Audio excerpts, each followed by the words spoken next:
Hey all, Heretic here with all your Battlegrounds updates. Patch 27.4 notes just dropped now. They go live tomorrow after a brief maintenance, and everything looks pretty neat. There's a bunch of cool stuff for the Battlegrounds. Now, unfortunately, there are no art assets for this, so anything that isn't changing, and if there's any heroes or minions changes, I've got nothing to flash up because they haven't shown anything new. So sadly, no art. I know I usually put it up there. This time, we just get to explore it together. Let's jump right into the fun.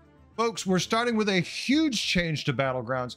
The damage cap has been changed in an interesting way. Now, I'm a little concerned about this, and you'll see why in a second. The damage cap now persists for all players until the top 4. The primary goal of the damage cap in Battleground is to protect players from taking too much damage too early. We've heard a lot of feedback from the community, and that system was not fully achieving that goal. So now we're expanding it even further. They'll be monitoring it going forward. Now, I feel like this was a thing already. Like in the past, we did this, and the issue with it was this just encouraged people to tier without really a huge penalty, since the most damage you could ever take was 15, especially now until the top 4 players are left. Oh no, I want to see how this one plays out. I am very interested. It's a good change. It doesn't really fix the token issue, which I think is the primary issue, where you could take tons and tons of damage from the high level tokens. But at the same time, if you're already top 4, in that case, I won't care as much. I certainly won't be like, oh, well, you know what? I went from full life to dead, but I got 4th. So I still usually get points and feel pretty good about it. So let's see how that one shakes out, but interesting change nonetheless. All right, now we have some anomalies coming in. All the new anomalies coming in throughout patch 27.4 are here. And as you know, 3 come out a week. So pay attention to these because they're going to be important to us very soon. The yogg-iseum. At the start of each turn, spin the wheel of Yogg-Saron. Dev comment, each turn of the wheel is spun and one result is chosen for all players. Important note, if you don't know this, the animation can take a little while on the wheel. If you click on it while it's spinning, this will slow it down dramatically. You don't have to watch that entire animation play out. Basically, it puts it right at the end stage for you. So, food for thought. Blessed or Blighted. Start of combat, give your leftmost minion Divine Shield, your rightmost minion Reborn. Wow, weird, wacky potential. We're going to be constantly flipping our board around with this one. I really, really like this one. This is going to have some fun interactions depending what tribes you're playing. And yeah, this is an anomaly, no doubt about that. Golganath's Tempest. Minions cost 2 gold. You cannot refresh the tavern. It refreshes itself after you buy a minion. That means every time you buy a minion, the shop resets. So if you see a triple, sorry, as soon as you buy one, the other half of it is gone. That is going to be a very interesting play. That one's gonna have a lot of fun. You're gonna have to think a lot. APM games just got a lot harder as you're trying to make that decision and then having to watch those animations play out of every time you buy a minion, the shop refreshes. I mean, sometimes that's a blessing. Other times that's a curse. Match fixing. Guess which player will win your next combat. If you're correct, get 3 coins. Basically, this is Lord Barroph's hero power for the entire lobby. Wonder if they're going to increase the turn time for this, because there's definitely when you want to make those decisions, sometimes you can spend a little bit too much time maybe. What if you are in a high pressure where you have to play a lot of cards? This would be fun to play out. I like this one anyways. I just want to see what it does. Uprising. After you upgrade the tavern, discover a tier 1 Dark Moon prize. Improves in 3 turns. So that means every time you upgrade the tavern, you're going to get a Dark Moon prize. Wow, didn't we go through enough of this with Fair Game? Aren't we all traumatized enough? Now we're going to get more prizes. Actually, this is a little bit better because we're not going to see people getting, 50, 80 triples in a game with this one. Hopefully. Gladiator Spoils. After you win a combat, discover a minion of your tier. Otherwise, get a random one of a tier lower. I mean, that's kind of cool. I really like that. We're getting economy. We're getting fun random stuff. If you win, you do get something better. But if you lose, you still get something. It's an interesting one. All right, folks, here we go with a wacky one. Shackles of the Primus. After each combat, remove your warband. At the start of your turn, triple your gold. That's right, folks. Every turn, a completely new warband. I don't know how I feel about that one. Does that make you want to hold on to cards? Like late in the game when you get some really good card synergy, maybe you don't feel like you need to play it all out. Maybe you can hold on to something. Maybe you build a board and then keep half of another board in your hand. So that way you can have a better turn the turn after. This is, if I'm reading this right, and it sounds like you basically lose whatever you had, I hope they increase the turn time because that one's going to take some time. Summoning of champions. At the start of the game, all players discover a tier 6 minion from the same choices. So what that means, start of the game, we're all going to be offered the same 3 minions, and we get to then basically build with that minion in mind. And on the board, that is going to be wacky. That is, oh my, okay, these are starting to get spicy, folks. There's a lot of silly, fun potential that's making me super want to play these. Curse of Agrimar. Start at 5 health and 5 gold. Your hero can only take 1 damage at a time. I don't like this. I don't like this one at all. I'm assuming demons are just not an option. This whole tribe can't appear in Curse of Agrimar. Oh, I don't like short games, and this one feels like if you blink, you can miss it. Yeah, you can't die in 1 or 2 turns, but if you went demons, you could. If you played a Wrathweaver, you could.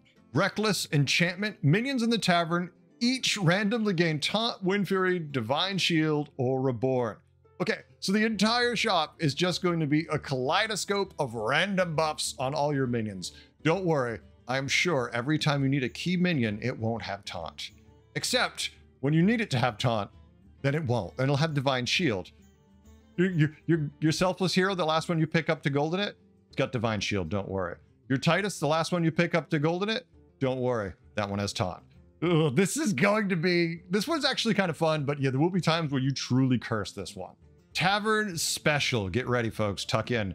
All minion types are in the tavern. It always has 7 minions. Too many minions. It is going to be so hard to get a build going. It's going to be luck if you hit refresh and you can get 2 of the same tribe. This is going to be a particularly tough one, folks. Definitely want to be valuing stats. And when you find that win condition, you better lock onto it because it's going to be hard to build a board. Even if there's suboptimal pieces for that build, you might want to take them all once you've got the win con, and don't worry about finding the key ones. Ionar's Overgrown Arena. At the start of your turn, give minions in the tavern +1/+1 for the rest of the game. This one doesn't seem crazy, so it makes me think I'm missing something here. The +1/+1, it's cumulative? So does that mean on turn 5, they've all got +5/+5? Turn 10, they've all got, does it, I mean, I'm assuming it isn't like a stat going up number, like turn 1, it's gonna give 1/1, turn 2, it's gonna give 2/2. I'm assuming it's just 1/1 added on to the rest of the game every turn, it's just going up progressively 1 higher. This is going to be an interesting one also. It seems simplistic. Then again, exponential growth, I don't know. We're gonna see. This one, I definitely want to dive into these. These are wacky. If you thought the anomalies were a little too vanilla, not quite spicy enough for you folks, I think you're gonna get your fill right here. And if you're complaining because you're trying to be competitive and you're trying to climb and you already feel like it's difficult, I think you just table flipped. I think you just threw your keyboard out the window because it just got a lot harder to climb with some of these damn anomalies. Fair Reward Anomaly now upgrades every 5 turns instead of every 4 turns and appears less frequently. So yes, you can do exactly what you've been doing, but it's going to take you a little longer to do it.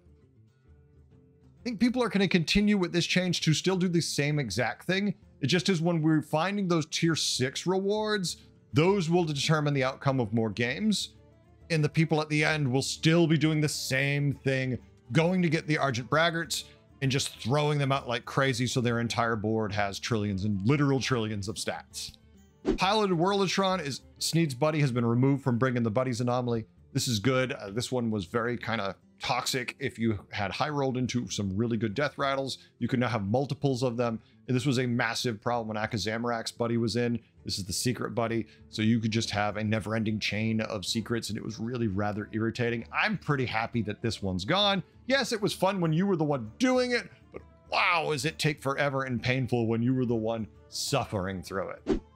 New Battleground cosmetics. We've got Battlegrounds is getting in the twist spirit with new Wonders themed cosmetic options. The Wonders Battlegrounds Mega Bundle celebrates Hearthstone's past with 4 epic hero skins, 1 rare hero skin, 1 rare board, and 8 epic emotes, all inspired by Twist's Wonder format.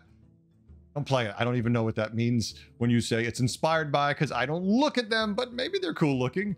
Or experience an alternate timeline with the new epic bartender Roberta. I mean, what does this cost? Maybe I'll get it. Maybe not. I don't know. It depends what the voice lines are. It depends if it seems like it's cool. But that being said, I'm interested to see. Let's see it, Blizzard. Give me some of these samples. Let me know if I want to spend money on this. It's hard because a lot of these cosmetics I never get to see. If I buy a hero cosmetic, how often do I get to play with it? Once every like 70, 100 games, it feels like. Still interesting. We'll find out very soon if this is worth it, at least for each individual. What's worth it to me might not be worth it to you.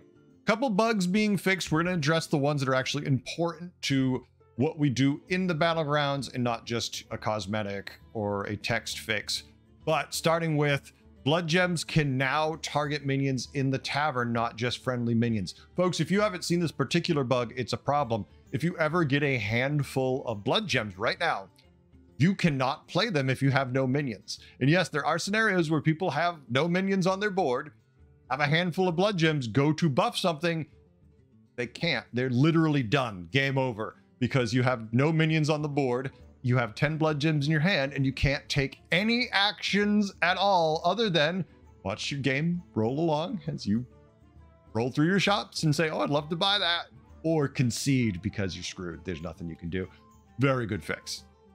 Fixed a bug where pirates generated by a Golden Fleet Admiral Tethys did not automatically triple, but instead tripled once an action was taken.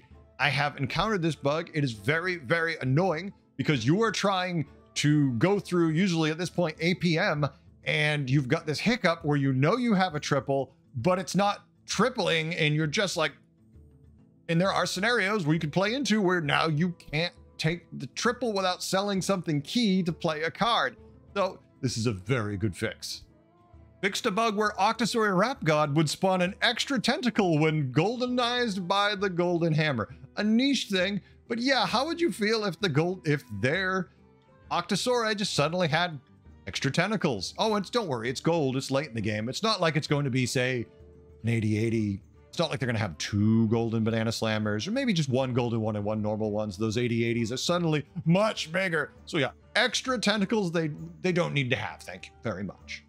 So that's it, folks. That's the big changes. That's everything. How do you feel about it? The bug fixes seem pretty good to me. The cosmetics are, until I see them, I don't know if I like them or if they're even worth my time to think about. But the anomalies are massive. These anomalies are going to shake up the game even more. If you're confused from time to time in games, good luck, because it's about to get a lot crazier. Tell me what you think in the comments below. I really want to hear what you think, because some of these to me are utterly bonkers and almost are like just next level bullshit. It's like, huh? You're gonna sell my board every turn? You're gonna take away my board every turn and give me extra gold? What? That's nuts. I want to hear your thoughts on these things. Let me know, please. Thanks for watching all. I really do appreciate it. If you're having a good time with this, if it's informative and useful, please hit subscribe. You know, I am getting close to actually getting monetized, and that would feel super good. So please hit the like button, hit the subscribe button if you haven't, and always leave a comment because I want to know what you think. I honestly do. Thanks for watching all. I really, really appreciate it. I'll catch you in the Battlegrounds. Until next time, have a good one. Later.